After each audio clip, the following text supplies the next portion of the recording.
Good afternoon to everybody. My name is Jimmie Griffith. I work for Caldwell Community College. Today's session, we're going to talk a little bit about, it's actually not just on the student success side, but it's actually also on the student retention, depending on how you look at it. So we're talking about the reality check, and I changed the title slightly to graduating, now what, instead of graduated, now what? Because it starts before you actually receive that diploma. So it's so important for us to discuss this.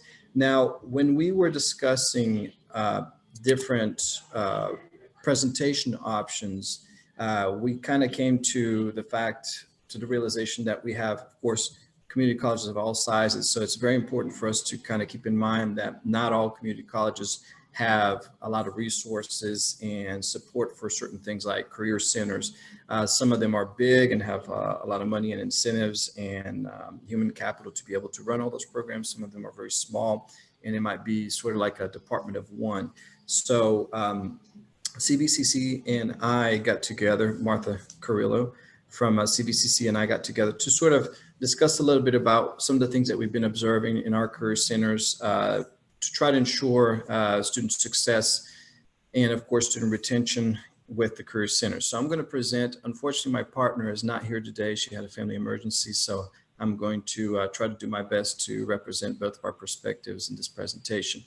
And I would like to also encourage your participation at the end to tell us some of the things that you have seen, some of the barriers, some of the successes, some of the programs and initiatives that you have at your college, because we don't want to have only us presenting this information. We want to have your participation as well. Okay, so just to kind of give you a little bit of context of who we are, my co-presenter, Martha Carillo, she is from CFNC, which is Catawba Valley Community College, which is located in Hickory, North Carolina, in Catawba County. It's towards the western part of North Carolina. This is before you start going towards Blowing Rock and all that good stuff. And population is about 160,000 people in leading industries, as you can see, advanced manufacturing, telecommunications. As a matter of fact, they have a few telecommunication companies that actually make quite a bit of fiber optic cables and other things in telecommunications. Advanced textiles, data centers, furniture. And you'll notice a pattern that furniture is really, really strong in this area in my county as well. Food and grocery distribution. So we have a few distributors here as well. Now, CVCC, the community college itself, has about 5,000, more or less 5,000 curriculum students. And the demographic is where they have about 70% white, 12% Hispanic, 7% Black, unknown 3%, multiple races, 2%, Asian, 6%. While my college, you'll see, is Caldwell Community College, and we're located in Hudson, North Carolina. We have two campuses. One is in Hudson, and the other one is in Boone, North Carolina, our satellite campus. The population of Caldwell County is about 83%, and Watauga is about 52%. For all of you that are not aware of where we're at, if you know where Hickory is, we're just north of that, and then Boone is just north of us, and Blowing Rock. So hopefully you know a little bit of our area over here. And our leading industries is advanced manufacturing, especially in Caldwell County, data centers, furniture, and we of course have a robust hospitality and tourism industry in Watauga County with the mountains. Our college is approximately about 3,500 students in curriculum, and our demographics is 78% white, 9% Hispanic, other is about 5%, Black about 4.5%, multiple races 2%, American Indian and Alaskan almost 2%, and Asian Pacific Islander 1.5%. So you can see that the demographics between us and our neighbors are pretty similar. Of course, that's not an accident. And so we are not necessarily the most diverse of counties, but like all other community colleges, we have seen a shift in demographics, and especially at the community college. And we are sort of coming to the realization, like, are we prepared to make sure that we help them? And this series has been a great inspiration for us to add to what we have to our programs. And I'll talk a little bit about that later. All right, so to give a little bit of our context of our career services, CVCC has this center called the Center for Workforce Connectivity and Talent Development. And they are open to students and alumni, and they do things like job placement, resumes, interview assistant, internship, apprenticeship, networking, employer outreach, and on-campus visits, and industry-specific workshops.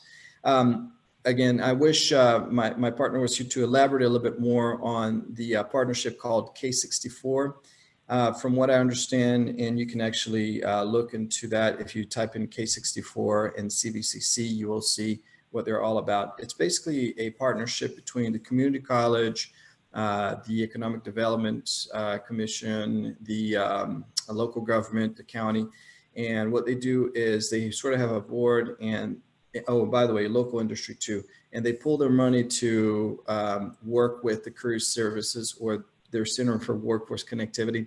And they do a lot of things with K-12. So they have a alternate source of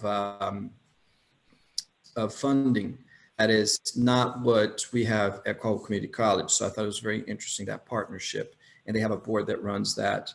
So it's pretty interesting. And I actually would like to hear a little bit about your career services, if you have some, and how are they funded? Okay. I'm hanging in there. I hear some voices. I don't know if there's a question. Right there, you're a busy man. Keep getting it. All right, brother. Good to see you always. Okay, do you have a question by any chance?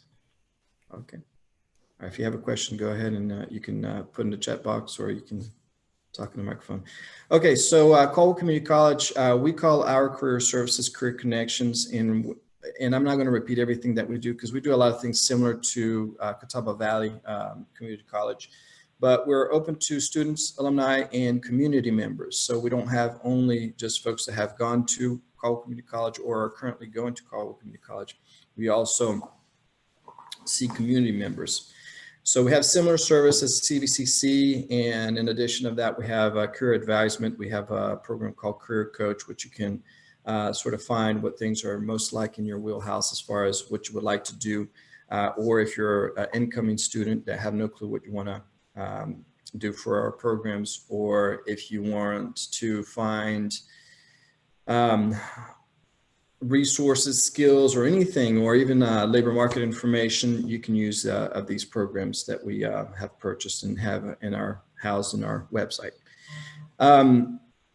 We also have job fairs that we put together, and some of these are program area specific. Sometimes they're single employers, or sometimes it might be like a general job fair where we have jobs of all sorts and types. So this is something that we do a lot here at Caldwell Community College. And of course, we also assist with internships, apprenticeships, work-based learning, job shadowing, and I'll talk some of those initiatives that we have in veteran services. So challenges, I call this challenges specific for Hispanic and Latinx students, but in reality, a lot of it has a spillover effect, which is some challenges for all students. But some of these we identify a little bit more specific to the target group that we're talking about for this for these events, for these workshops. So one is underutilized. A lot of folks do not know what we offer and that they're free. So sometimes just by the sheer fact that they don't know that we're there and what we offer, they do not utilize and take advantage of our services. Some of them have an apprehension, and again, I've seen this a lot with especially first generation Hispanic and Latinx community members or students, that sometimes they have an apprehension of leaving, which most likely are, or most of the times are lower scale and manual type jobs, because some of them might not have the background to get some of those higher end jobs or the training.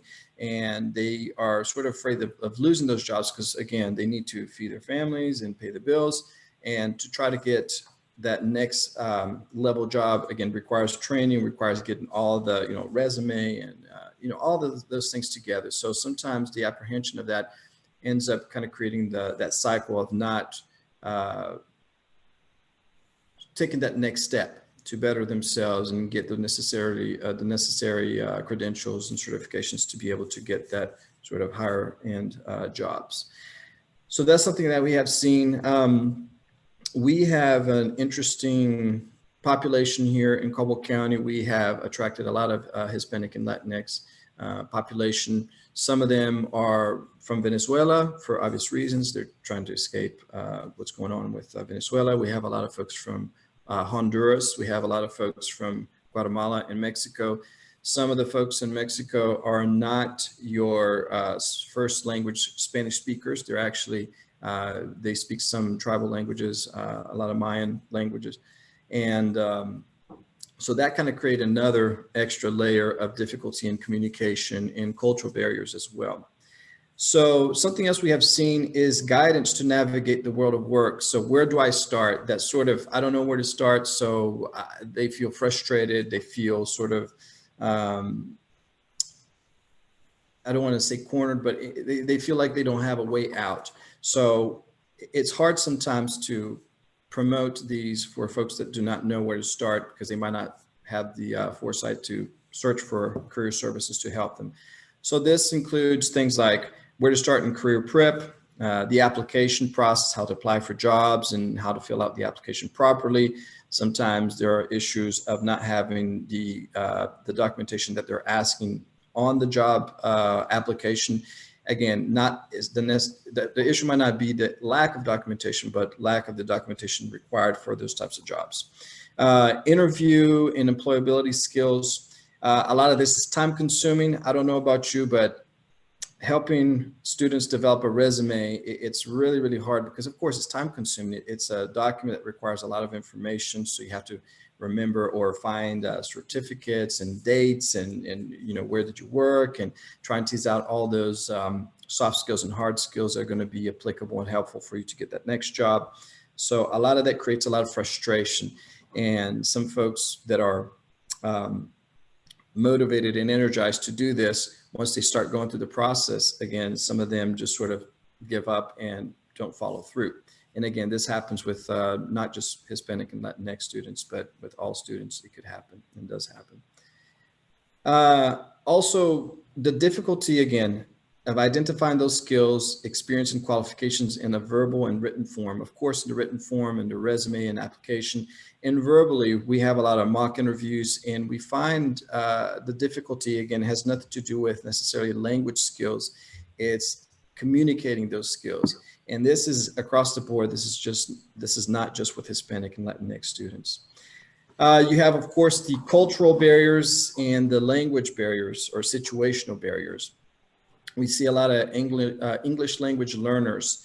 That is not applicable for all the population, Hispanic and Latinx, but we do see an issue that sometimes we have some English language learners that need that extra help with somebody that can speak English and Spanish. And we don't have a whole lot of employees here. The session before mine was Foresight Tech, and they're talking about how they're trying to hire instructors and folks and staff that are bilingual. So that's so, yes, Debbie. Do you have a question?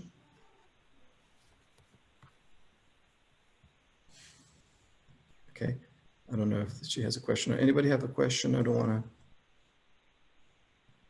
continue unless you have a question.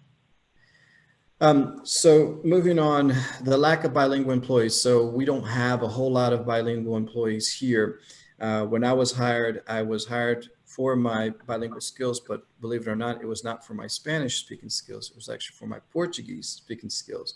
We have a partnership with colleges in Brazil. And so they brought me on to do some of the translating for that. And of course, you know, do other things as well. And I happen to also speak Spanish, which is my third language. So I do what I can with using my Spanish language to help those that need that extra help at the Career Center or wherever. Sometimes they just show up and the front desk calls me basically saying, I don't know what they need. Can you please help them? So I wish we had a lot more of that. And of course, we don't have to have only bilingual employees, but we also need training for cultural competencies so that everybody can understand that the needs are different, the barriers are different, and we need to learn how to help students where they're at with those cultural differences. And so we need to have more diversity training here at all of our colleges. Forsyth was talking a lot about some of the cultural, what is it called? Culturally responsive teaching practices. And I'm going to definitely send them an email to see what are some of the things that they recommend and what they're doing internally to train them. And we're seeing those things, and we're actually headed that direction. It's just that we have to come up with whatever works for Caldwell Community College, and I'm sure Martha with CVCC. So successes in partnerships and initiatives. Some of the successes that we have seen, and by we, Caldwell Community College, we started with the Career Connections. It's a partnership, Career Connections, work-based learning, student services, and financial aid. We applied for what we call a mini grant. And the mini grant gives up to $3,000. This is, by the way, the foundation, the Caldwell Community College Foundation. And they give up to $3,000 if your application has been approved, and you do a presentation, and if you have something that they want to invest in, you can get those $3,000. So we actually did this series called What's Next series, and I'll show you some of the posters so that you can see what type of programs we had. Let me see if it will open. Can everybody see okay?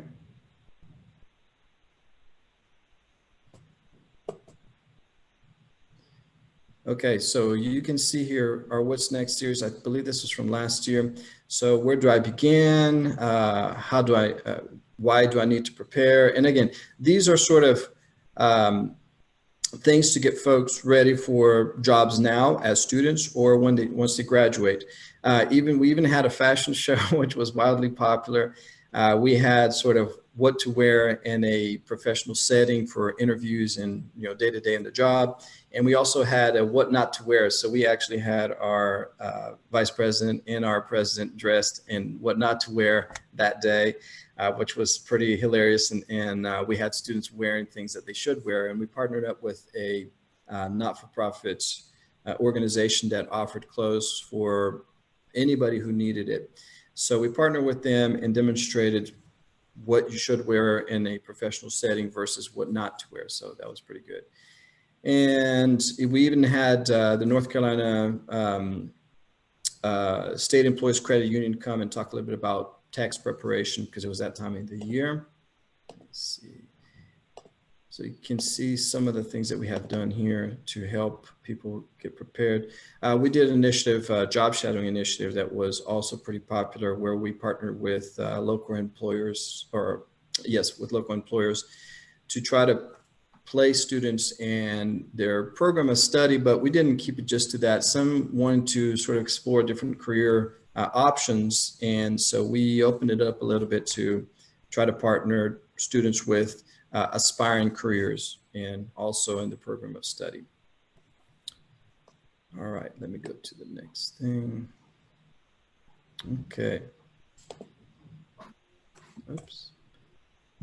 Sorry about that. All right, so I talked a little bit about the job shadowing, and of course we have classroom visits. And with the classroom visits, we talk about our services, we do some career prep, like mini workshops. We talk about our events, our job fairs, and also our initiatives like the job shadowing and the What's Next series, for example. We also have health services orientation for programs that are in health services. We talk not only about what they need to get into health services, especially in continuing education, but we also talk a little bit about some of the career skills and some of the soft skills that they will need in order to be successful as a student and also as a professional. We also have career pathways with built in some of our programs, which again focuses on soft skills and employability skills, trying to get students ready. A lot of times we front end that career pathways before the course actually starts. And so we teach them for maybe a couple of weeks or a few sessions before they start their program. We also connect with employers. We have this other program at Caldwell Community College called Employer Spotlight, where we're trying to get a cross section of different business and industry representatives in our county or service areas. and highlight them. And they talk a little bit about their history, what product or services they promote or they make. And they also talk about who are they looking for? What are the professionals that they're looking for? What is their training that they're looking for? Certificates, experience, it kind of runs the gamut. And we have this open to students, community members, anybody who wants to participate. So we try to do a good cross section of different types of industry in our area. And they have Q&A at the end of the presentations. And we record this and we're going to put them on YouTube in our YouTube channel. All right, I'm talking a lot. I'm going to stop talking soon. So prepare your questions and please think about some things that you would like to add about your community college very soon, okay? So employer spotlight, of course, always doing employer outreach, CVCC and ourselves, we see a lot of companies and organizations coming to us asking for our students. Sometimes they want to talk to our program directors, maybe in healthcare or IT or whatever it is, in order to recruit students. And those are great opportunities to start work-based learning opportunities, apprenticeships, or just plain old internships and job shadowing, depending on whatever is more works for both parties. We also have local job fairs, and some of them, again, we have one just for health program services, and we had to have our first virtual job fair, which was interesting because we're used to having at the gym, and we have a good turnout of employers and of course students. And this time it was a little bit different, where they had a direct connection with the employer, not necessarily. They would come through our our College Central Network platform, but we would not see that sort of interaction live, like in person, for example, job fair. And of course, referrals of students to different companies. Now, some of the things that we have been noticing at our community college is that with the change in demographics, the importance of having a formalized diversity and inclusion, I don't know if you want to call it department or I don't know what you call it, but I guess we can call it department. And since our last Hispanic and Latinx series, which was for recruitment, we have actually started talking about what we're going to do at our community college to formalize this and actually make it into something that has people assigned to it and has a budget and everything like that. So it's been positive to be part of this workshop series. And again, the trend is there. Just look at the numbers and you'll see the trend and the importance of having this. So we were trying to break down the barriers, bring more equity, modify our processes so that it makes it easier for all students, but especially for those students that maybe have more barriers than others. And also training, which is so important because we need to make sure that everybody from the front desk all the way to the president are aware of, the cultural competencies needed to, be a good college and represent well what we do and be able to turn out successful people out of our organization. All right. So some of our partnerships, of course, with the NC Work Center, Chambers of Commerce, and both are actually in all counties. We're talking about Caldwell Community College and CVCC.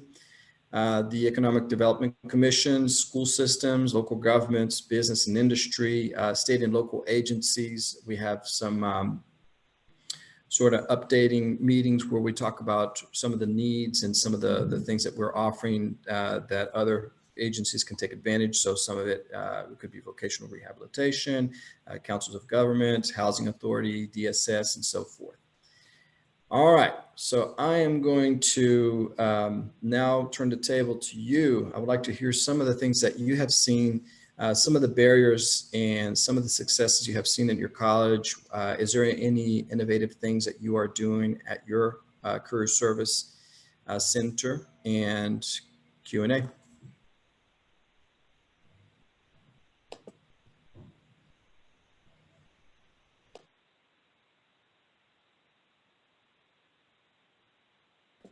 And I cannot see the chat box. Let me actually get out of my presentation first. Okay, I'm gonna stop share. Okay, there you go. Any questions, comments? Stacy Holiday, I have not seen you forever, by the way. It's good seeing you.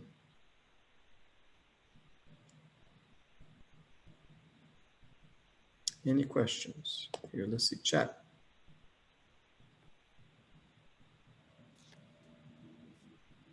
Somebody's got to have a question now. Come on. Or comment. We'll take any successes or barriers or anything like that that you have seen at your institution. And again, we're so diverse as far as sizes and resources, and I guess my main contribution to this group has been sort of trying to bring things that could be applicable for those community colleges that are sort of on the small and mid-size, because we have some different struggles from some of the bigger ones. I'm not saying that are more struggles, they're just different struggles than what you'll see in bigger community colleges. Any questions? Let's see. Comments. All right, well, if you don't have anything else that you would like to share, let me share with you my email on the chat box. If you have any questions that goes beyond today. And I'm curious, how many of you already have, actually, how many of you do not have a sort of career center at your community college?